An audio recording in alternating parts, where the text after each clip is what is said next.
Hey my loves, இன்னைக்கு நம்ம பார்க்க போற படம் என்னன்னா 2025 வெளியான சிஸ்டர் மிட்நைட் அப்படின்ற ஒரு வித்தியாசமான பாலிவுட் படத்தை பத்தி தாங்க பார்க்க போறோம். இந்த படத்தோட ஒன்லைனர் என்னன்னா, உமா அப்படின்ற ஒரு பெண் 1000 கனவுகளோட ஒரு நபரை திருமணம் பண்ணி ஊருக்கு வராங்க. பட் அந்த பொண்ணுடைய திருமண வாழ்க்கை அந்த பொண்ணு எதிர்பார்த்த மாதிரி இல்லைங்க. அந்த பொண்ணுடைய திருமண வாழ்க்கையில பேசிக்கான விஷயம் கூட அந்த பொண்ணுக்கு கிடைக்கலங்க. உமா அப்படின்ற பெண்ணுடைய வாழ்க்கையில என்னென்னலாம் நடக்குது, திருமண வாழ்க்கை சரியா அமையாதனால அவளுடைய வாழ்க்கை அவளை எங்க கொண்டு போய் விட்டுச்சு, அவளுடைய வாழ்க்கையில அடுத்தடுத்து என்னென்னலாம் நடந்தது அப்படின்றது தான் மொத்த படமே. இந்த வீடியோவை ஸ்கிப் பண்ணாம பாருங்க. நீங்க பார்த்துட்டு இருக்கிறது சரண் என்டர்டைன்மெண்ட். நான் தான் சரண். வாங்க வீடியோக்குள்ள போலாம். படத்தோட ஸ்டார்டிங் சீன்ல ஒரு ட்ரெயினை காட்டுறாங்க. அந்த ட்ரெயினுக்குள்ள புதுசா திருமணமான தம்பதி 2 பேர் டிராவல் பண்ணி வந்துகிட்டு இருக்காங்க. உமா மற்றும் கோபால் அப்படின்றது தான் அந்த தம்பதியினருடைய பெயருங்க. ரொம்ப தூரம் பயணத்துக்கு அப்புறம் இவங்க தங்க வேண்டிய இடத்தையும் ரீச் பண்றாங்க. சோ மக்கள் நெருக்கமா வாழக்கூடிய ஒரு பகுதிங்க. அதுல லைன் வீடுங்களா இருந்துகிட்டு இருக்கு. அதுல ஒரு வீட்டுல தான் பாத்தீங்கன்னா உமா மற்றும் கோபால் வாழ போறாங்க. உமாக்கும் சரி கோபாலுக்கும் சரி சொந்த பந்தன்னு யாருமே கிடையாது போல. அதனாலேயே இவங்களுடைய திருமண வாழ்க்கை ரொம்பவே புதுசா இருக்குது. நல்லது கெட்டதை எடுத்து சொல்றதுக்கு கூட யாருமே இல்லங்க. காலையில திருமணம் முடிஞ்சு ராத்திரி தான் இவங்க 2 பேரும் வீட்டுக்குள்ளே என்ட்ரா இருந்திருக்காங்க. 2 பேரும் உட்கார்ந்துகிட்டு இருக்காங்க. ஒருத்தர் பெருசா எதுவுமே பேசிக்கவே இல்லை. அதுக்கப்புறம் உமா பாத்தீங்கன்னா ட்ரெஸ் சேஞ்ச் பண்ணலாம் அப்படின்னு சொல்லிட்டு ட்ரெஸ்ஸை ரிமூவ் பண்றாங்க. உடனடியா இந்த கோபால் பாத்தீங்கன்னா அடிச்சு பிடிச்சி வெளியில போயிடுறாருங்க. என்னடா அது, நம்ம அவருடைய மனைவி நாம ட்ரெஸ் மாத்திட்டு இருக்கிறோம், அவர் இப்படி கூச்சப்பட்டு வெளியில போறாரு அப்படின்ற மாதிரி அவங்க பாத்துக்கிட்டு இருக்காங்க. அதுக்கப்புறம் கொஞ்ச நேரம் கழிச்சு கோபால் உள்ள வராருங்க. உமா அப்படியே படுத்துக்கிட்டு இருக்காங்க. அப்ப இந்த கோபால் பாத்தீங்கன்னா நான் ட்ரெஸ் சேஞ்ச் பண்ணணும், நீ வெளியில போ அப்படின்ற மாதிரி சொல்றாரு. என்னடா இந்த மனுஷன் இப்படி இருக்கிறாரு அப்படின்ற மாதிரி யோசனை பண்ணிட்டு உமா வெளியில வந்து உட்கார்ந்துறாங்க. உமாக்கு தம் அடிக்கிற பழக்கம் இருக்கும் போல, அதனால வெளியில உட்காந்து தம் அடிச்சுக்கிட்டு இருக்காங்க. அதுக்கப்புறம் கோபால் ட்ரெஸ் சேஞ்ச் பண்ணதுக்கு அப்புறம் உமா வீட்டுக்குள்ள வந்துடுறாங்க. இன்னைக்கு ராத்திரி இவங்க 2 பேருக்குமான முதலிரவு இல்லையா, ஆனா எதுவுமே நடக்கலங்க. கோபால் பாட்டுக்கு அமைதியா படுத்து தூங்கிடுறாரு. திருமணத்துக்கு அப்புறம் கிடைக்கக்கூடிய லவ் ரொமான்ஸ் எதுவுமே பாத்தீங்கன்னா முதல் நாள்ல இருந்தே வந்து உமாக்கு கிடைக்காம போகுது. உமாக்கு தூக்கமே வரமாட்டேது. என்னடா அது, நம்ம வாழ்க்கை இப்படி ஆயிடுச்சு அப்படின்னு யோசனை பண்ணிக்கிட்டே இருக்காங்க. நடுராத்திரி கதவை திறந்து அவங்க பாட்டுக்கு நடந்து வெளியில வந்துடுறாங்க. ரோட்ல கொஞ்ச நேரம் வாக்கிங் போயிட்டு அதுக்கப்புறம் வந்து படுத்துறாங்க. அடுத்த நாள் காலையில கண் முழிச்சு பார்த்தா பக்கத்துல கோபாலை காணுங்க. இந்த கோபால் எங்க போனாரு என்ன ஆனாருன்னு தெரியல. புதுசா திருமணமாகி வந்திருக்காங்க. இந்த இடம் கோபாலுக்கு வேணா பரிச்சயமான இடமா இருக்கலாம், ஆனா உமாக்கு அந்த மாதிரி கிடையாது. வெளியில போறதுக்கே கூச்சப்படுறாங்க. என்ன பண்றது அப்படின்னு யோசனை பண்ணிட்டு கொஞ்ச நேரத்துக்கு அப்புறம் சாப்பிடறதுக்காக ஏதாவது வாங்கிட்டு வரலாம் அப்படின்னு சொல்லிட்டு பட்டுன்னு டோர் ஓபன் பண்ணிட்டு வெளியில வராங்க. வெளியில பாத்தீங்கன்னா சாணி இருக்குங்க. அந்த சாணியை தெரியாதனமா மிதிச்சிடுறாங்க. பக்கத்து வீட்டு ஆண்டி வீட்டுக்கு வெளியில உட்காந்து வேலை பார்த்துக்கிட்டு இருப்பாங்க. நீ தான் புதுசா வந்திருக்கிற பொண்ணாமா, சரி உங்ககிட்ட கொஞ்சம் பட்டர் இருந்தா கூட அப்படின்ற மாதிரி கேட்க பேசுறதுக்கு கூச்சப்பட்டுட்டு குடுகுடுன்னு உள்ள போய் கதவை லாக் பண்ணிப்பாங்க. வெளியில வரதுக்கும் கூச்சமா இருக்குது, சாப்பிட்றதுக்கும் ஒன்றும் இல்லை. கல்யாணமான முதல் நாளே கணவன் நம்மளை சுத்தமா கண்டுக்காம அவன் பாட்டுக்கு கிளம்பி போயிட்டானே அப்படின்ற ஒரு கோவத்தோடய வீட்டுக்குள்ள உட்காந்துக்கிட்டு இருக்காங்க. வெளியில வரவே இல்லை ராத்திரி வரைக்குமே. கணவன் வேலைக்கு போயிருக்கிறார் இல்லையா, வேலையை முடிச்சுட்டு வீட்டுக்கு வரட்டும், இன்னைக்கு 2ல் 1 பாத்திரலாம் அப்படின்ற மாதிரி சொல்லி கோவத்தோடய உட்காந்துக்கிட்டு இருக்காங்க. கணவர் சைக்கிளை நிப்பாட்டுற சத்தம் கேக்குதுங்க. கணவர் கிட்ட சண்டை போடலான்னு போனா கணவர் டோர் ஓபன் பண்ணிட்டு பொத்துன்னு வீட்டுக்குள்ள வந்து விழுகிறாருங்க. அப்பதான் தெரிய வருது ஃபுல் போதையில கணவர் வீட்டுக்கு வந்திருக்கிறாரு அப்படின்ட்டு. கணவரை எழுப்புறதுக்கு முயற்சி பண்றாங்க. கணவர் எழுந்திருக்கவே இல்லை. ஆனா காலையில இருந்து எதுவுமே சாப்பிடாம நம்ம உமா ரொம்ப பசியோட இருக்காங்க இல்லையா, கணவருடைய பாக்கெட்டுக்குள்ள கைவிட்டு காசு எடுத்துட்டு இவங்க பாட்டுக்கு வீட்டை விட்டு வெளியில வராங்க. அன்டைம் ஆனதுனால சாப்பிட்றதுக்கு ஒண்ணுமே கிடைக்கலங்க. பிஸ்கெட்ஸ் வாங்கிட்டு வந்து ராத்திரி உட்காந்து அப்படியே சாப்பிட்டுக்கிட்டே இருக்காங்க. கோபால் அப்படியே போதையெல்லாம் தெளிஞ்சு அடுத்த நாள் காலையில கண் முழிக்கிறாருங்க. அப்ப பாத்தீங்கன்னா வரக்குன்னு ஒரே சத்தம். என்னடா சத்தம்னு பார்த்தா ஆப்போசிட்ல உட்காந்து நம்ம உமா பல்லு தேய்ச்சிக்கிட்டு இருக்காங்க. சிகரெட் பாக்கெட்டை தேடுறாரு. அப்போ நம்ம உமா தூக்கி போடுறாங்க. நேற்று எங்க போன அப்படின்னு கேட்கும்போது என்னோட ஃப்ரெண்ட்ஸ் எல்லாம் பார்ட்டி வைக்க சொன்னாங்க கல்யாணம் ஆனதுக்கு, அதனால பார்ட்டி வைக்கிறதுக்காக போயிட்டேன், நோ சொல்ல முடியல, அதனால குடிச்சிட்டு வந்தேன் அப்படின்ற மாதிரி சொல்ல, உன்னை நம்பி வீட்டுக்கு ஒருத்தி வந்திருக்கா, அவகிட்ட ஒரு வார்த்தை கூட சொல்லாம நீ பாட்டுக்கு கிளம்பி போயிருக்க, சரி போனதுதான் போயிட்ட, காசாவது வச்சுட்டு போயிருந்திருக்கலாம் இல்லையா, சாப்பிட்றதுக்கும் ஒண்ணு இல்லாம வாங்குறதுக்கும் காசு இல்லாம நாள் முழுக்க பட்னியா உட்காந்துக்கிட்டு இருந்தேன், இதுதான் உன்னுடைய வெல்கமா, இப்படிதான் மனப்பெண்ண நீ வரவேற்பியா அப்படின்ற மாதிரி பயங்கரமா திட்டுறாங்க.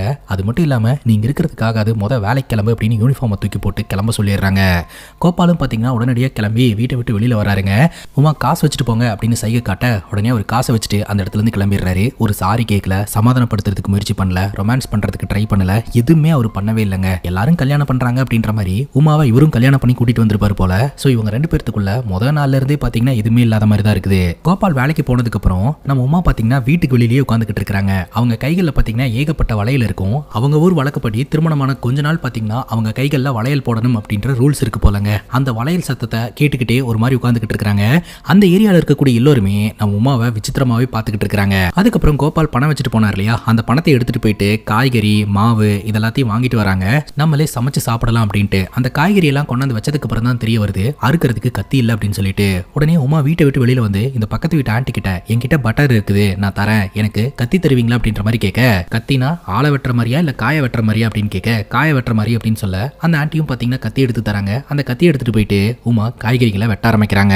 ராத்திரி ஆகுது. கோபால் பாத்தீங்கன்னா வேலையை முடிச்சுட்டு வீட்டுக்கு வராருங்க. கதவை ஓபன் பண்ணி பார்த்தா கைகள்லாம் மாவோட அப்படியே உமா ஒரு மாதிரி உட்காந்துக்கிட்டு இருக்காங்க. என்னாச்சு அப்படின்ற மாதிரி கேட்க எனக்கு சமைக்கவே தெரிய மாட்டேது, அதனால இன்னைக்கு டின்னர் கிடையாது அப்படிங்கும்போது சரி பரவாயில்ல நீ கையை கழுவிக்க அப்படின்ற மாதிரி கோபால் சொல்றாருங்க. அதுக்கப்புறம் இன்னைக்கு ராத்திரி நம்ம 2 பேரும் சந்தோஷமா இருக்க போறோம் அப்படின்னு சொல்லிட்டு எதிர்பார்ப்போட உமா காத்துக்கிட்டு இருக்காங்க. ஆனா கோபால் வந்த உடனே படுத்து தூங்கிடுறாருங்க. உமாக்கு பயங்கரமான ஏமாற்றங்க. ஏன்னா திருமணமானதுல இருந்து இப்போ வரைக்குமே இவங்களுக்கு முதலிரவு அப்படின்ற ஒரு விஷயம் நடக்கவே இல்லை. ஆக்சுவலா கோபால் கிட்ட இருந்து உமா இதை ரொம்ப எதிர்பார்க்கறாங்க. அடுத்த நாள் காலையில இவங்க 2 பேருக்குள்ள சண்டைங்க. ஏன்னா உமாக்கு சமைக்க தெரிய மாட்டேது. வீட்டுல இருந்துட்டு எனக்கு என்ன பண்றதுனே தெரியல, எதுவும் சமைக்கவும் தெரியல, நான் என்னதான் பண்ணட்டும் அப்படின்ற மாதிரி கேட்க இந்த கோபால் ஒரு டைம் டேபிள போட்டு விடுறாருங்க. சோ இந்த டேபிள்ல நான் இந்த டீடைல்ஸ் எல்லாம் எழுதி வச்சிருக்கேன், இதை வச்சு நீ சமை அப்படின்னு சொல்லிட்டு. ஆனாலும் பாத்தீங்கன்னா நம்ம உமாக்கு சமைக்க தெரியல. கோபால் வேலைக்கு கிளம்பி போனதுக்கு அப்புறம் இந்த பக்கத்து வீட்டு ஆண்டி கிட்ட போயிட்டு எனக்கு சமைக்கிறது எப்படின்னு சொல்லி கொடுங்க அப்படின்ற மாதிரி கேட்க ஒரே ஒரு டிஷ்ஷை மட்டும் அவங்க சொல்லி கொடுக்குறாங்க. ஸோ அதை கற்றுக்கிட்டு வந்துட்டு இவங்க சமைக்கிறாங்க. அந்த சாப்பாடு நல்லா டேஸ்ட்டாகவே வந்திருக்குதுங்க. கோபாலும் அதை சாப்பிட்டு சந்தோஷப்படுறாரு. அதுக்கப்புறம் இவங்க 2 பேரும் ஒரு வார்த்தை கூட பேசிக்காம அப்படியே பார்த்துக்கிட்டே உட்காந்துக்கிட்டு இருக்காங்க. அதுக்கப்புறம் உமாவே சொல்றாங்க நீ என் கூட சேர்ந்து சிகரெட் அடிக்கிறதுக்காக வெளியில வரையா, வெளியில காத்து நல்லா இருக்கும் அப்படின்னு சொல்ல சரி வா போகலாம் அப்படின்னு சொல்லிட்டு இவங்க 2 பேரும் சிகரெட் அடிச்சுட்டே நடந்து போயிட்டு இருக்காங்க. இன்னைக்கு நாள் எப்படி இருந்தது அப்படின்னு உமா கோபாலை பார்த்து கேட்க நல்லா இருந்தது அப்படின்ற மாதிரி சொல்றாரு. இதே மாதிரி நீ என்னையும் பார்த்து கேட்டிருக்கணும் அப்படின்ற மாதிரி சொல்லிட்டே 2 பேரும் நடந்து வந்துகிட்டு இருக்காங்க. அடுத்த நாள் பக்கத்து வீட்டு ஆண்டி கிட்ட போயிட்டு சமைக்க கத்துத்தர சொல்றாங்க. ஆனா அந்த ஆண்டி சொல்றாங்க உனக்கு பேசிக்ஸை சொல்லி கொடுத்தாச்சு, மற்றதெல்லாம் நீயே கத்துக்கோ அப்படின்ட்டு. சமைக்கிறதுக்கு எல்லாத்தையும் ரெடி பண்ணி வச்சிடறாங்க. ஆனா சமைக்க தெரியலங்க. மறுபடியும் பாத்தீங்கன்னா பக்கத்து வீட்டு ஆண்டி கதவை தட்டிக்கிட்டு இருக்காங்க. ஆனா பக்கத்து வீட்டு ஆண்டி உதவிக்கு வரலங்க. அடுத்த நாள் காலையில கோபால் பாத்தீங்கன்னா பயங்கரமா குடிச்சிட்டு வந்து வாந்தி எடுத்துக்கிட்டு இருக்காரு. அப்போ உமா பயங்கரமா திட்டுறாங்க. இன்னைக்கு சண்டே, என்னை எங்காவது வெளியில கூட்டிட்டு போயிருக்கிறியா, திருமணமா எவ்வளவு நாளாச்சு, எனக்கு ஏதாவது ஒரு ஃபன் இருக்கா, ஒரு என்டர்டைன்மெண்ட் இருக்கா, ஒண்ணுமே இல்ல, நீ எங்கேயுமே கூட்டு போறதில்ல வரதில்ல அப்படின்ற மாதிரி கேட்கறாங்க. கோபால் சொல்றாரு கொஞ்ச நாள்ல என்னோட கசின் கல்யாணம் வருது, அந்த கல்யாணத்துக்கு உன்னை கூட்டு போறேன் அப்படின்ட்டு. உமா பயங்கரமா சிரிக்கிறாங்க. எது கல்யாணத்துக்கு கூட்டு போறியா, கல்யாணமான புது பொண்டாட்டிய இந்த மாதிரியா கூட்டு போறேன்னு சொல்லுவாங்க, பீச்சுக்கு கூட்டு போகணும், படத்துக்கு கூட்டு போகணும் அப்படின்ற மாதிரிலாம் கேட்டுட்டு இருக்காங்க. சரி உன்னை பீச்சுக்கு கூட்டு போறேன் அப்படின்னு சொல்லிட்டு கோபால் பாத்தீங்கன்னா உமாவை பஸ்ல கூட்டிட்டு போயிட்டு இருக்காருங்க. அந்த ஒரு டிராவல் வந்து ரொமான்டிக்கா இருக்கும், ஜாலியா இருக்கும், ஃபன்னா இருக்கும். இந்த மாதிரி தான் வந்து உமா எதிர்பார்த்து கூட்டிட்டு போக சொன்னாங்க. ஆனா ரொம்ப போரிங்கா போகுதுங்க. கோபால் பாத்தீங்கன்னா நல்லா தூங்கிட்டு வந்துகிட்டு இருக்காரு. அங்க போயிட்டும் பாத்தீங்கன்னா பெருசா எந்த ஒரு ஃபன்னு ரொமான்ஸ் ஒண்ணுமே இல்லைங்க. சும்மா அப்படியே போயிட்டு அப்படியே திரும்பி வந்துருவாங்க. வந்த உடனே கோபால் பாத்தீங்கன்னா வழக்கம் போல வேலைக்கு போறான்ட்டு கிளம்பி போயிருவாரு. அதுக்கப்புறம் அவங்க கைகளில் வளையல் இருக்கும் இல்லையா, திருமணமான பெண்கள் வந்து ரொம்ப நாளைக்கு இந்த வளையல் போட்டிருக்கணும் அப்படின்ற மாதிரியான ரூல் இருக்கு இல்லையா, அந்த வளையல் பாத்தீங்கன்னா அவங்களை இரிட்டேட் தான் கிரியேட் பண்ணிட்டு இருக்குது.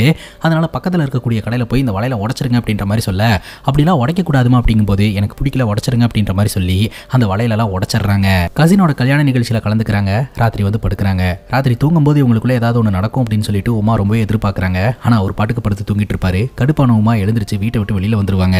அதுக்கப்புறம் மிட் நைட்ல கோபால் பாத்தீங்கன்னா பீராக்குள்ள தலை விட்டு என்னத்தையோ தேடிக்கிட்டு இருப்பாருங்க. என்ன பண்ணிட்டு இருக்கீங்க அப்படின்ற மாதிரி கேட்க நான் லுங்கி தேடிக்கிட்டு இருக்கேன் அப்படின்ற மாதிரி சொல்லுவாரு. ஆல்ரெடி கட்டி இருக்கிறீ அப்படிங்கும்போது எனக்கு வேற லுங்கி வேணும் அப்படின்ற மாதிரி சொல்லுவாரு. உன்னை கல்யாணம் பண்ணிட்டு வந்து என் வாழ்க்கையே போச்சு அப்படின்ற மாதிரி பயங்கரமா சண்டை போட ஆரம்பிக்கிறாங்க. ஒழுங்கா டைமே ஸ்பெண்ட் பண்ண மாட்டேன்றாரு. உமாக்கு எதிர்பார்க்கறது எதுவுமே வந்து கோபால் கிட்ட இருந்து கிடைக்க மாட்டேது அப்படின்றதெல்லாம் சொல்லி ரொம்ப ஃபீல் பண்றாங்க. கோபால் என்ன சொல்றாரு அப்படின்னா இது வரைக்கும் எந்த ஒரு பெண்கள் கூடயுமே பழகினது இல்ல, அதனால உங்க கூட டைம் ஸ்பெண்ட் பண்றதுக்கு ரொம்ப கூச்சமா இருக்கு அப்படின்ற மாதிரி தாங்க சொல்லிக்கிட்டு இருக்காரு. இவங்க 2 பேருத்தோட வாழ்க்கை கணவன் மனைவி வாழ்க்கை மாதிரியே இல்லங்க. உமா கூட கோபால் டைமே ஸ்பெண்ட் பண்ண மாட்டேன்றாரு அப்படின்ற விரக்தியில அடுத்த நாள் பாத்தீங்கன்னா பக்கத்துல இருக்கக்கூடிய ஒரு பில்டிங்ல போயிட்டு ஒரு பூச்செட்டியா வந்து திருடிட்டு வந்துடுறாங்க.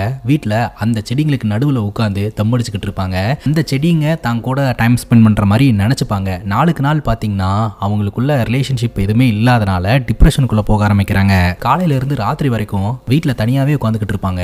வாழ்க்கை எதை நோக்கி போகுதுன்னே தெரியாத மாதிரியான ஒரு வாழ்க்கையை வாழ்ந்துகிட்டு இருப்பாங்க. அதனால நம்ம ஏதாவது ஒன்று பண்ணலாம் அப்படின்னு சொல்லிட்டு நேரா பக்கத்துல இருக்கக்கூடிய ரயில்வே ஸ்டேஷனுக்கு போவாங்க. அதுல ஒரு ட்ரெயினை பிடிச்சி ஒரு ஸ்டேஷன்ல போய் இறங்குவாங்க. அங்க கடலோரத்துல காத்தோட்டமா போய் உட்காரலாம் அப்படின்னு அங்க போய் உட்காந்தா இந்த பக்கம் ஒரு பொண்ணு அழுதுகிட்டு இருக்கும், இந்த பக்கம் ஒரு பையன் அழுதுகிட்டு இருப்பான். என்னடா எல்லாரும் ஒரு ப்ராப்ளத்தோட தான் சுத்திக்கிட்டு இருப்பீங்க போல அப்படின்னு சொல்லிட்டு அந்த இடத்துல இருந்து ஒரே ஓட்டமா ஓடிடுவாங்க. சரி நம்ம ஏதாவது வேலைக்கு போகலாம், நம்மள பிஸியா வச்சுக்கலாம் அப்படின்னு சொல்லிட்டு அங்க இருக்கக்கூடிய ஒரு ஆபீஸ்ல போயிட்டு வேலை கேட்பாங்க. அது ஒரு ஷிப்பிங் கம்பெனிங்க. அந்த கம்பெனில பாத்தீங்கன்னா ஹவுஸ் கீப்பிங் வேலையை வந்து நம்ம உமாக்கு கொடுத்துருவாங்க. ஸோ டெய்லி வந்து கிளீன் பண்ணி கொடுத்துட்டு போகணும். அந்த வகையில் இவங்களுக்கு மாப்பும் பக்கெட்டும் கொடுத்துருவாங்க. இவங்களும் பார்த்தீங்கன்னா பக்காவாக க்ளீன் பண்ணிட்டு ராத்திரி வீட்டுக்கு கிளம்பலாம் அப்படின்னு சொல்லிட்டு வெளியில் வருவாங்க. அப்போதான் தெரிய வருது இவங்களோட மெட்ரோ ட்ரெயினை மிஸ் பண்ணிட்டாங்க அப்படின்னு சொல்லிட்டு. இப்போ என்ன பண்ணுறதுன்னு யோசனை பண்ண அந்த கம்பெனிலேயே பார்த்தீங்கன்னா லிஃப்ட் பாயா ஒரு வயசானவர் வேலை பார்த்துக்கிட்டு இருப்பாருங்க. ஸோ அவரு பார்த்தீங்கன்னா நான் சைக்கிளை கொண்டு போய் ட்ராப் பண்ணுறேன் அப்படின்னு சொல்லிட்டு நம்ம உமாவோட ஏரியா பக்கம் அவர் கொண்டாந்து ட்ராப் பண்ணி விட்டுட்டு போவாருங்க. இப்போ பக்கத்து வீட்டு ஆண்டி கிட்ட வந்துட்டு உமா பேசுவாங்க. இந்த வாழ்க்கையிலிருந்து எஸ்கேப் ஆகுறதுன்னா என்ன பண்ணுறது அப்படின்னு சொல்லிட்டு. ரொமான்ஸு, எக்ஸைட்மெண்ட்டு, அட்வென்ச்சர், இது மூணும் நம்ம வாழ்க்கையில் இருந்துச்சுன்னா நம்ம வாழ்க்கை சுவாரஸ்யமாக இருக்கும் அப்படின்ட்டு.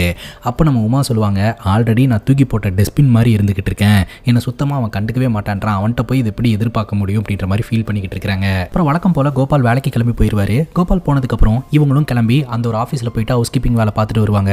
ராத்திரி கொஞ்ச நேரம் கோபால் டிவி பார்த்துட்டு படுத்து தூங்கிடுவாருங்க. ஸோ இவங்களும் எதிர்பார்த்து காத்துக்கிட்டே இருப்பாங்க. கோபால் சைட்ல இருந்து ஒன்றுமே கிடைக்காது. இவங்களும் படுத்து தூங்கிடுவாங்க. இந்த வாழ்க்கையை இவங்க ரொம்பவே வெறுக்கிறாங்க. நாள் காலையில் அந்த ஆண்டி கிட்ட பார்த்தீங்கன்னா நம்ம உமா சொல்லுவாங்க, எனக்கு வந்து லவ், எக்ஸைட்மெண்ட்டு, அட்வென்ச்சர் இது எல்லாத்தையும் கொடுக்குறேன்னு சொல்லி தானே எனக்கு கல்யாணம் பண்ணி கூப்பிட்டு வந்தேன். ஆனால் என்னோட வாழ்க்கையில் ஒன்றுமே கிடைக்கல, அதனால எனக்கு டிவோர்ஸ் வேணும் அப்படின்ற மாதிரி கேட்க அந்த ஆண்டி பார்த்தீங்கன்னா உங்க கணவரோட இடத்துல இருந்து டிவோர்ஸ் தானே வேணும், கொடுத்துட்றேன், இங்கிருந்து போயிரு அப்படின்ற மாதிரி சொல்லிடுவாரு. இதை பற்றியெல்லாம் அவங்க கவலைப்பட மாட்டாங்க அப்படின்ற மாதிரி அந்த ஆண்டி சொல்லிக்கிட்டு இருக்கிறாங்க.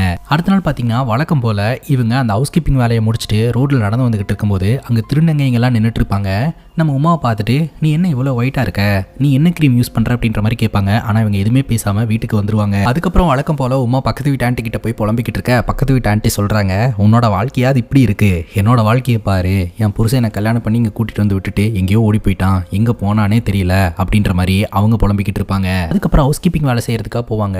போயிட்டு வேலையெல்லாம் முடிச்சுட்டு லிஃப்ட் கிட்ட உட்காந்தவங்க அப்படியே தூங்கிடுவாங்க. ராத்திரி வீட்டுக்கே போக மாட்டாங்க. அடுத்த நாள் காலையில் கண் முழிச்சு தான் எழுந்திரிச்சு வீட்டுக்கு போவாங்க. அப்படி வீட்டுக்கு நடந்து போயிட்டு இருக்கும்போதே அந்த ஏரியாவில் இருக்கக்கூடிய திருநங்கைகள் அங்கே மரத்தடியில் உட்காந்துக்கிட்டு இருப்பாங்க. இந்த வாட்டி அவங்க கிட்ட போயிட்டு ஃப்ரெண்ட்ஷிப் மேக் பண்ணி பேச ஆரம்பிச்சிருவாங்க. அவங்களும் பார்த்தீங்கன்னா நல்ல விதமாக பேசிக்கிட்டு இருப்பாங்க. அப்போ திடீர்னு பார்த்தீங்கன்னா நம்ம உமாக்கு பயங்கரமான சத்தம் கேட்கும். என்ன சத்தம் அது அப்படின்ற மாதிரி கேட்க அவங்களுக்கு அந்த மாதிரி எந்த ஒரு சத்தமும் கேட்டிருக்காது. ஆனால் உமாக்கு சின்ன சின்ன சத்தமெல்லாம் பார்த்தீங்கன்னா ரொம்ப பெருசாக கேட்க ஆரம்பிக்கும். அதனால அவங்க காது ரொம்பவே வலிக்குங்க.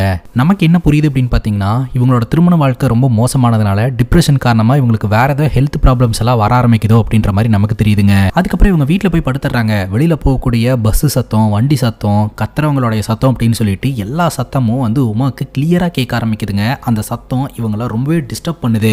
இந்த சத்தத்தை எல்லாம் தாங்க முடியாத உமா என்ன பண்றாங்கன்னா பெட்ஷீட்லாம் எடுத்து அவங்களோட காதுகள்லாம் பயங்கரமாக சுத்திட்டு ஒரு கண்ணாடியை போட்டு ஏரியா பக்கம் நடந்து வந்துகிட்டு இருப்பாங்க. உனக்கு என்ன குளிர் அடிக்குதுன்னு இப்படி போத்திருக்கிறியா அப்படின்ற மாதிரி எல்லாரும் கலாய்ச்சிக்கிட்டு இருப்பாங்க. அதுக்கப்புறம் இவங்க வீட்டுக்கு வந்து படுத்துறாங்க. ராத்திரி கோபாலும் வேலையை முடிச்சுட்டு வராரு. கோபால் ஒரு பக்கம் தூங்கிட்டு இருக்காரு, இன்னொரு பக்கம் உமா தூங்கிட்டு இருக்காங்க. அப்போ ராத்திரி பார்த்தீங்கன்னா இவங்களால தூங்கவே முடியலங்க. பயங்கரமான சத்தமெல்லாம் இவங்க காதுக்குள்ள பூந்து டிஸ்டர்ப் பண்ண ஆரம்பிக்குது. படுக்க முடியாதவங்க எழுந்திரிச்சு ரோட்ல அப்படியே நடந்து போக ஆரம்பிக்கிறாங்க. பக்கத்தில் இருக்கக்கூடிய ஒரு டாக்டர் கிட்ட போயிட்டு என் காதுக்குள்ள இந்த மாதிரி சத்தமெல்லாம் கேட்குது அப்படின்ற மாதிரி சொல்ல அவரும் செக் பண்ணி பார்க்கறாரு. செக் பண்ணி பார்த்ததுல எனக்கு எதுவும் ப்ராப்ளம் தெரியலங்க அப்படின்ற மாதிரி சொல்ல, அப்போ நான் குடிச்சிருக்கேன்னு சொல்றீங்களா, என்னால் வலி தாங்கவே முடியல அப்படின்ற மாதிரி சொல்ல டேப்லெட்ஸ் கொடுக்குறேன் சாப்பிடுங்க அப்படின்ற மாதிரி சொல்லி அமுச்சு வச்சிடறாங்க. வீட்டுக்கு போகாம உமா என்ன பண்றாங்கன்னா அங்க இருக்கக்கூடிய படிக்கட்டிலேயே படுத்து தூங்கிடுறாங்க. அடுத்த நாள் காலையில வெயில் மூஞ்சில் அடிச்சதுக்கு அப்புறம் தான் கண்முழிக்கிறாங்க. ரோட்ல படுத்திருந்திருக்கிறோம் அப்படின்றத உணர்ந்து அடிச்சு பிடிச்சி வீட்டுக்கு போறாங்க. பார்த்தா வீட்டு வாசல்ல கோபால் நின்னுக்கிட்டு இருப்பாரு.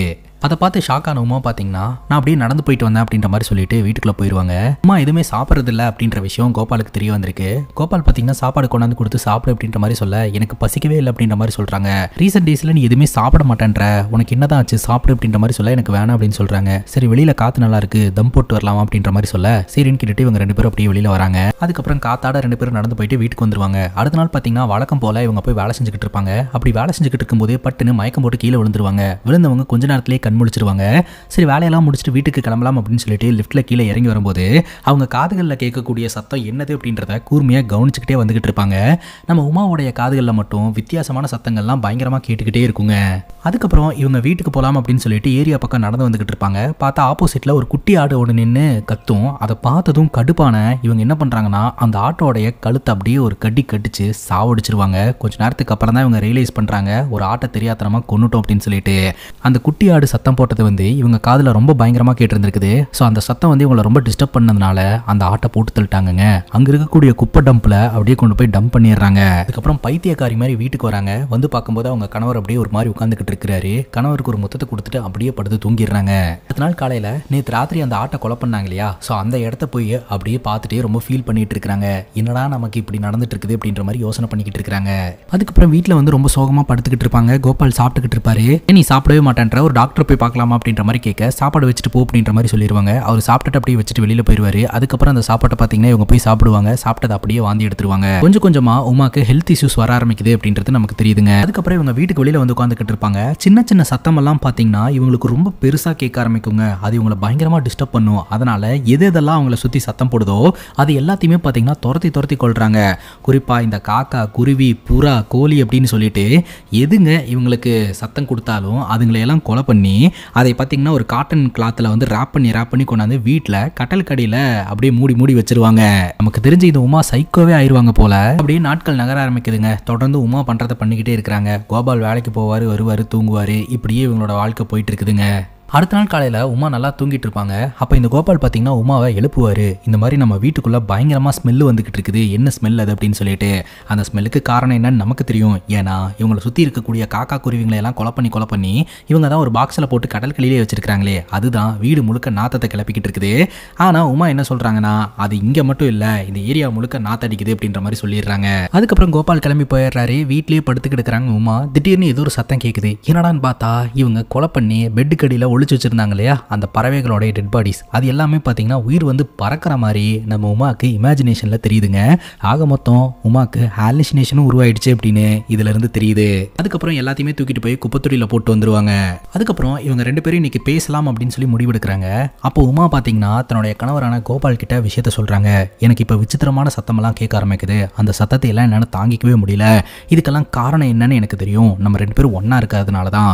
ஸோ அப்போ ஆரம்பிச்ச டிப்ரெஷன் தான் என்னை இங்கே கொண்டாந்து விட்டுருக்கு அப்படின்ற மாதிரி சொல்லிக்கிட்டு இருக்காங்க. அப்போ கதவு தட்டுற சவுண்ட் கேட்குது. யார் அப்படின்ற மாதிரி கேட்க, அப்பதான் வந்து கோபால் சொல்றாரு, நம்ம ஏரியாவில் கார்னர்ல ஒரு தம்பதி இருக்கிறாங்க, பீச்சுக்கு போகலாம் வாங்க அப்படின்ற மாதிரி கூப்பிட்டாங்க.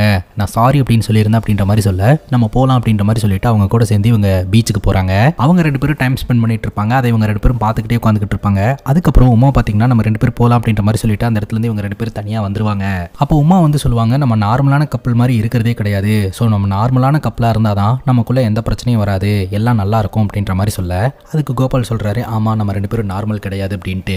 அப்ப நம்ம 2 பேருக்குள்ள இருக்கக்கூடிய ரிலேஷன்ஷிப்புக்கு பேர் என்ன அப்படின்ற மாதிரி கேட்டுட்டு உமாவே ஃப்ரெண்ட்ஷிப்பா அப்படின்ற மாதிரி கேட்கறாங்க. அதுக்கு கோபால் ஆமா அப்படின்ற மாதிரி சொல்றாரு. என்ன வாழ்க்கடா இது அப்படின்னு சொல்லிட்டு பார்க்ல 2 பேரும் படுத்துட்டு யோசனை பண்ணிக்கிட்டு இருப்பாங்க. அப்போ உமா பாத்தீங்கன்னா 2 பேரும் ஹக் பண்ணிக்கலாமா அப்படின்ற மாதிரி கேட்க, கோபால் அப்படியே பாக்குறாரு. ஃப்ரெண்ட்ஸ் எல்லாம் ஹக் பண்ணிக்கலாம் அப்படின்ற மாதிரி சொல்லிட்டு 2 பேரும் ஹக் பண்ணிக்கிறாங்க. அதுக்கப்புறம் அந்த இடத்துல இருந்து 2 பேரும் கிளம்பிடுறாங்க. இந்த கோபால் பாத்தீங்கன்னா பெண்கள் கூட இது வரைக்கும் பழகினதே இல்லாதனால உமா கிட்ட பழகிறதுக்கு கூட ரொம்ப கூச்சப்படுறாருங்க. அதனாலதான் இவங்க 2 பேருக்குள்ள எதுவுமே நடக்க மாட்டேது அப்படின்றது நமக்கு தெரியுது. அதுக்கப்புறம் இவங்க 2 பேரும் நடந்து வந்துகிட்டு இருப்பாங்க.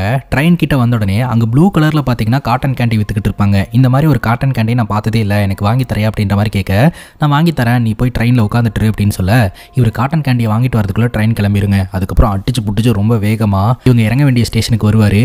விறுவிறுத்து அந்த காட்டன் கேண்டியை கொண்டாந்து உமா கிட்ட சேர்ப்பாருங்க. அந்த காட்டன் கேண்டியை வாங்கி தூக்கி போட்டுட்டு உமா பாத்தீங்கன்னா நம்ம கோபால் மேல காதலை வெளிப்படுத்துவாங்க. ஸோ அப்பதான் தெரிய வருது கோபாலுக்கு காதலெல்லாம் இருக்குது, அதை வெளிக்காட்ட தான் தெரியறது இல்லை அப்படின்ட்டு. அதுக்கப்புறம் உமாவே இனிஷியேட் எடுக்கலாம் அப்படின்னு சொல்லிட்டு இவங்க 2 பேரும் அன்னைக்கு ராத்திரி பிசிக்கல் ரிலேஷன்ஷிப்புக்கு ட்ரை பண்றாங்க. ரிலேஷன்ஷிப்லயும் இருக்கிறாங்க. அப்போ உமா நினைப்பாங்க, நம்ம கொஞ்சம் கொஞ்சமா எல்லாத்தையுமே சரி பண்ணி நம்ம வாழ்க்கையை ஸ்டடி பண்ணிடலாம், நம்மளோட எல்லா பிரச்சனையும் சால்வ் பண்ணி மற்ற கப்பல்ஸ் எப்படி சந்தோஷமா வாழ்ந்துட்டு இருக்காங்களோ அதே மாதிரி நம்மளும் வாழலாம் அப்படின்னு சொல்லிட்டு 1000 கனவுகளோட அன்னைக்கு ராத்திரி தூங்குவாங்க. அடுத்த நாள் காலையில கண் முடிச்சு பார்த்தா உமாக்கு பயங்கர அதிர்ச்சிங்க. அது என்ன அப்படின்னு பாத்தீங்கன்னா, உமாவுடைய கணவர் கோபால் எழுந்திருக்கவே மாட்டேன்றாரு. அதுக்கப்புறம் தான் தெரிய வருது, நேற்று ராத்திரியே உமாவுடைய கணவர் இறந்து போயிட்டாரு அப்படின்ட்டு. இவங்க 2 பேரும் ஒன்னா இருந்தாங்க இல்லையா, அந்த டைம்லயே பாத்தீங்கன்னா அவர் உயிர் இழந்துட்டாருங்க. இப்ப இருந்துதான் வாழ்க்கையை தொடங்க போகுது அப்படின்னு நினைச்ச உமாக்கு ஒரு பேரதிர்ச்சிங்க. என்னோட கணவர் இறந்து போயிட்டாரு அப்படின்ற விஷயத்த உமானால ஏத்துக்கவே முடியலங்க. அதனால அவங்க வீட்டை விட்டு வெளியிலும் வரல, இந்த விஷயத்த வெளியில யாருக்கிட்டையும் சொல்லல. அவருடைய பொண்ணை வீட்டுக்குள்ளேயே இருக்குது, அதுக்கு பக்கத்துலயே அவங்க படுத்து கிடப்பாங்க. இவங்க வேலைக்கு போகாதனால அந்த லிஃப்ட் மேன் கிட்ட சொல்லி இவங்களை வர சொல்லுங்க அப்படின்ற மாதிரி சொல்லி இருந்திருப்பாங்க. இங்க வீட்டுக்கு வந்து பார்த்தா உமா வந்து கதவே திறக்க மாட்டாங்க. சும்மா எங்கேயோ போயிட்டாங்க போல அப்படின்னு சொல்லிட்டு அவரும் கிளம்பி போயிருவாரு. அதுக்கப்புறம் அந்த ஏரியால இருக்கக்கூடிய ஆண்டி இந்த உமா என்ன வெளியிலேயே வரல அப்படின்ற மாதிரி சொல்லி அங்க வந்து எட்டி பார்ப்பாங்க, ஒன்றும் தெரியாது. அதுக்கப்புறம் அந்த இடத்துல இருந்து கிளம்பிடுவாங்க. அந்த வீட்டுக்குள்ளேயே பாத்தீங்கன்னா உமா உட்காந்துக்கிட்டு இருப்பாங்க. ஆப்போசிட்ல தன்னோட கணவருடைய டெட் பாடியை படுக்க வச்சு அதுக்கு லைட் எல்லாம் போட்டு விட்டு கணவருடைய கண்ணு மூடக்கூடாதுன்னு கண் திறந்த மாதிரியே வச்சு உட்காந்துக்கிட்டு இருப்பாங்க. ஒரு 2-3 நாள் ஆகுது அப்படிங்கும் போது டெட் பாடி வந்து டீகம்போஸ் ஆக ஆரம்பிச்சிடும், நாத்தடிக்க ஆரம்பிச்சிடும். பக்கத்துல ஊதுபத்தி எல்லாத்தையும் கொளுத்தி விட்டு கலர் லைட் எல்லாம் பாத்தீங்கன்னா அவருடைய உடம்புல மாட்டி விட்டு அப்படியே ஆப்போசிட்ல உட்காந்து பார்த்துக்கிட்டே இருப்பாங்க. கோபால் இறந்ததுக்கு அப்புறம் பாத்தீங்கன்னா காதலை வெளிப்படுத்திக்கிட்டு உட்காந்துருப்பாங்க. தீபாவளி ஃபங்க்ஷன் வருது, வெளியில எல்லாருமே தீபாவளி கொண்டாடுறாங்க. ஆனா இவங்க வீட்டுக்குள்ள அப்படியே உட்கார்ந்த மேனிக்கு உட்காந்துக்கிட்டே இருப்பாங்க. தன்னோட கணவருடைய தலையை கோதி விடலாம் அப்படின்னு சொல்லிட்டு கை வச்சு அப்படியே கோதி விடுவாங்க. முடியெல்லாம் அப்படியே பேட்சா கையில வரும், காது அப்படியே கட்டாய் கீழே விழுகுங்க.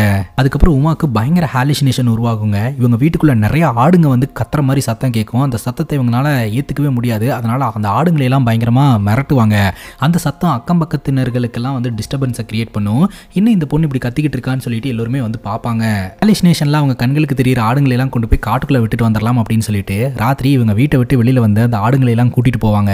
கூட்டிட்டு போய் காட்டுல விட்டுட்டு ரிட்டர்ன் வருவாங்க. வந்து பார்த்தா அவங்க வீட்டு கதவுகள்ல மந்திரிச்ச தாயத்து, மந்திரிச்ச எலுமிச்சம்பழம் எல்லாமே கட்டி விடப்பட்டிருக்கும். ஏன்னா இந்த பெண்ணுக்கு ஏதோ ஆயிடுச்சு போல அப்படின்ற மாதிரி சொல்லி அக்கம் பக்கத்தினர்கள் இதெல்லாம் பண்ணி வச்சிருந்திருப்பாங்க. இந்த ஒரு சூழ்நிலையில அந்த ஏரியாவில் இருக்கக்கூடிய ஒரு ஆண்டிக்கு டவுட் வந்துருங்க, உள்ள என்னவோ ஒன்று நடக்குது அப்படின்னு சொல்லிட்டு அந்த வீட்டுக்கிட்ட நம்ம உமா வரும்போது கத்தியை காட்டி மிரட்டி வீட்டுக்குள்ள நுழைஞ்சிருவாங்க. உள்ள வந்து பார்த்தா அவங்களுக்கு பயங்கர அதிர்ச்சி. ஊதுபத்தி எல்லாம் பற்ற வச்சு லைட் எல்லாம் மாட்டி அந்த டெட் பாடி இருக்கிறத பார்த்துட்டு நம்ம உமாவை ஏதோ சூனியக்காரி அப்படின்னு நினச்சிப்பாங்க. இங்கிருந்து ஏதோ ஒன்று பண்ணிட்டு இருக்கிறியா நீ அப்படின்ற மாதிரி மிரட்ட, இந்த விஷயத்தை நீ வெளியில் சொல்லக்கூடாது அப்படின்ற மாதிரி சொல்லி அந்த ஆண்டியை ஒரே அடிதாங்க. அடிச்சடியில் அந்த ஆண்டி அப்படியே செத்து போயிடுறாங்க. இவங்க வீட்டுக்குள்ள இருந்து என்ன பேசினாலும் பக்கத்து வீட்டுக்குள்ள சத்தம் கேட்குங்க. அந்த வகையில் இந்த பக்கத்து வீட்டு ஆண்டி ஒருத்தங்க இருந்தாங்க இல்லையா, சமைக்கிறதுக்கெல்லாம் சொல்லி கொடுத்தாங்களே, அந்த ஆண்டி கிட்ட இவங்க உதவி கேட்பாங்க. ஒரு பெரிய கத்தியை வாங்கிட்டு வந்து கொஞ்ச நேரத்துக்கு முன்னாடி ஒரு ஆண்டியை போட்டு தள்ளினாங்களே, அந்த ஆண்டியை கண்ணத்தனமாக வெட்டி பேக்ல போட்டு அதை கொண்டு போய் காட்டுக்குள்ள வீசிட்டு வந்துருவாங்க. அதுக்கப்புறம் அந்த ஏரியா திருநங்கைகளோட உதவியோட பார்த்தீங்கன்னா ஒரு ட்ரக்கை பிடிச்சி அந்த ட்ரக்கு மூலமாக பார்த்தீங்கன்னா வீட்டுக்குள்ள இருக்கக்கூடிய கணவரோட டெட் பாடியும் கொண்டு போய் இறுதி சடங்கு பண்ணிடலாம் அப்படின்ட்டு அதுக்கான ஏற்பாடு பண்ணுவாங்க. ராத்திரி பார்த்தீங்கன்னா அந்த டெட் பாடியை ட்ரக்கில் வச்சு எடுத்துகிட்டு போகும்போது அந்த ட்ரக் டிரைவர் வந்து இதுக்கு மேலே என்னால் உதவி செய்ய முடியாதுன்னு பாதி வழியிலே இறக்கி விட்டுருவாரு. அங்கே இருக்கக்கூடிய ஒரு ட்ரேல பார்த்தீங்கன்னா தன்னோட கணவரோட டெட் பாடி வச்சு பக்கத்தில் இருக்கக்கூடிய ஒரு இடத்துல கொண்டு போய் எரிச்சு இறுதி சடங்கை பண்ணுவாங்க. அங்கே வந்த ஒரு அகோரி பார்த்தீங்கன்னா அந்த சாம்பலையெல்லாம் எடுத்து முகத்தில் பூசி விடுவார். அவ்வளோதான் நம்ம கணவர் நம்மளை விட்டு போயிட்டாரு, இனிமேல் நம்ம கிட்ட வரமாட்டாரு அப்படின்ற மாதிரி ரொம்ப ஃபீல் பண்ணிக்கிட்டே இருப்பாங்க. அதுக்கப்புறம் ஒரு டீ கடையில் உட்காந்து சாப்பிட்டுட்டு சரி நம்ம திரும்பவும் போயிடலாம், கணவர் கூட வாழ்ந்து அந்த வீட்டுக்கே போயிடலாம் அப்படின்னு சொல்லிட்டு அப்படியே ரோட்டில் நடந்து வந்துக்கிட்டு இருப்பாங்க. நடந்து வந்துட்டு இருந்தவங்க மயக்கம் போட்டு கீழே விழுந்து அவங்க மூக்கில் பலமாக அடிபட்டுரும். ஸோ அந்த வழியாக பார்த்தீங்கன்னா ஆசிரமத்தை சார்ந்தவங்க வருவாங்க. அவங்க பார்த்தீங்கன்னா நம்ம உமாவை கூட்டிகிட்டு போய் வச்சு ட்ரீட்மெண்ட் எல்லாம் பார்ப்பாங்க. சரியாகிற வரைக்கும் அவங்களே வச்சு பார்த்துப்பாங்க. மூக்கில் கட்டெல்லாம் போட்டு விடுவாங்க. அப்புறம் பக்கத்து வீட்டு ஆண்டிக்கு ஃபோனை போட்டு இவங்க உதவி கேட்பாங்க. அந்த ஆண்டி உதவி செய்கிறேன்னு சொல்லிடுவாங்க. இவங்க திரும்பவும் பார்த்தீங்கன்னா அவங்களோட ஊருக்கே வந்துடலாம் அப்படின்ட்டு வந்தால் அந்த ஏரியாவில் இருக்கிறவங்கலாம் பார்த்தீங்கன்னா நம்ம உமாவோடைய வீட்டை உடச்சிக்கிட்டு இருப்பாங்க தீயை வச்சு கொளுத்துறதுக்காக. இந்த ஊருக்காரங்களை பொறுத்த வரைக்கும் நம்ம உமா பார்த்தீங்கன்னா ஒரு சூனியக்காரி அப்படின்ற மாதிரி தான் வந்து நேம் எடுத்துருந்துருக்காங்க. இந்த ஊருக்காரங்க நம்ம உமா வந்ததை பார்த்து உமாவை அட்டாக் பண்ணுறதுக்காக வருவாங்க. அப்போ உமா பார்த்தீங்கன்னா பயந்து போய் அப்படியே கையை கிராஸாக வைப்பாங்க. அந்த ஒரு சூழ்நிலையில் அங்கே எலக்ட்ரிஷியன் பார்த்தீங்கன்னா பவரை வந்து டிரான்ஸ்ஃபர் பண்ணி விடுவார். அப்போ அங்கே இருக்கக்கூடிய கம்பத்தில் பயங்கரமாக ஃபயர் வரும். அதை பார்த்ததும் இவங்க எல்லோருமே பயந்து போயிடுவாங்க. ஒரு வேளை இவ சூனியக்காரி, ஸோ இவளோட பவர்னால தான் இந்த மாதிரி கம்பத்துலலாம் ஃபயர் வருது, நம்மளை ஏதாவது பண்ணிடுவான்னு பயந்து போய் எல்லோருமே ஓடிடுவாங்க. ஸோ இதை வந்து ஆப்பர்ச்சுனிட்டியாக பயன்படுத்தி அந்த இடத்துல இருந்து நம்ம உமா தப்பிப்பாங்க. ஸோ அப்படி தப்பிச்சு ஓடும்போது பார்த்தீங்கன்னா கரெக்டாக அந்த இடத்துக்கு இந்த பக்கத்து வீட்டு ஆண்டி கார் எடுத்துகிட்டு வந்துருவாங்க. நான் உன்னை காப்பாற்றுறேன் அப்படின்ற மாதிரி சொல்லி காருக்குள்ளே வச்சிருவாங்க. அப்பவும் பார்த்தீங்கன்னா அந்த ஊருக்காரங்க தொடர்ந்து துரத்திட்டே வருவாங்க. வண்டியை நிப்பாட்ட சொல்லி நம்ம உமா காரை ஓட்டு இறங்கி கையை காலை அப்படியே அசைப்பாங்க. ஸோ இவ சூனியக்காரி நம்ம மேலே மந்திரம் போட்டு நம்மளை ஏதாவது பண்ணிட்டானா என்ன பண்ணுறது அப்படின்னு எல்லோருமே பயந்து பின்வாங்க ஆரம்பிச்சிருவாங்க. ஸோ இதுதான் சரியான சான்ஸ் அப்படின்னு சொல்லிட்டு இவங்க அந்த இடத்துல இருந்து தப்பிச்சிருவாங்க. தப்பிச்சவங்க அந்த ஊரை விட்டு வேற ஒரு ஊருக்கு ட்ரெயின் வழியாக ட்ராவல் பண்ண ஆரம்பிப்பாங்க. ஸோ வேற ஒரு ஊரில் புது வாழ்க்கை, புது ஊர், புது மக்கள் அப்படின்னு சொல்லிட்டு கிளம்பலாம் அப்படின்ட்டு கிளம்பிடுவாங்க. இத்தோட இந்த படம் முடியுதுங்க. இந்த படத்தை பற்றி நீங்கள் என்ன நினைக்கிறீங்க அப்படின்னு உங்களோட கருத்தை கமெண்ட் செக்ஷனில் சொல்லுங்கள்.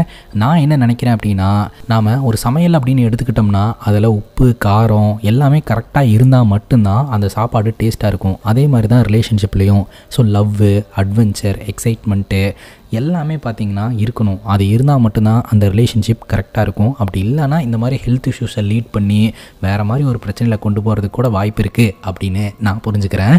ஸோ நீங்கள் என்ன நினைக்கிறீங்க அப்படின்னு உங்களோட கருத்தை கமெண்ட் செக்ஷனில் பதிவு பண்ணுங்கள். அண்ட் இதே மாதிரி வேறு எதனா படத்தை பற்றி பேசணும் அப்படின்னாலும் படத்தோடைய பேரை கமெண்ட் செக்ஷனில் சொல்லுங்கள். இதே மாதிரி வேறு ஒரு நல்ல வீடியோவில் வந்து சந்திக்கிறேன். Love you guys, take care and cheers.